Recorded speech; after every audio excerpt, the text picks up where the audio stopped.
নমস্কার। আমি নেতাজিকে নিয়ে একটি স্বরচিত কবিতা পাঠ করছি। কবিতার নাম 23শে জানুয়ারি। 23শে জানুয়ারি নেতাজি সুভাষচন্দ্র বসুর শুভ জন্মদিন। ভারতের ইতিহাসে এই দিনটি স্মরণীয়, বরণীয়, হবে না কো মলিন। দীর্ঘ 200 বৎসর ভারতবর্ষ ছিল অত্যাচারিত ব্রিটিশদের অধীন। কত ভারতবাসী রক্তক্ষয়ী সংগ্রামের মাধ্যমে পরাধীন ভারত হলো স্বাধীন। স্বাধীনতার লাগি নেতাজি গড়লেন বলিষ্ঠ আজাদ হিন্দ ফৌজ দল।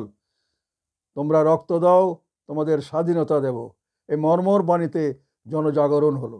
কত শহীদ হাসি মুখে ফাঁসি বরণ করে প্রাণ দিল, গাইল জীবনের জয়গান। মানবতা, আত্মত্যাগ, বীর সংগ্রামের প্রতীক তার এই স্বাধীনতায় ছিল অনন্য অবদান। দেশের লাগি গৃহত্যাগী হয়ে তিনি চির অন্তর্হিত। তার মৃত্যু রহস্য আজও অজ্ঞাত।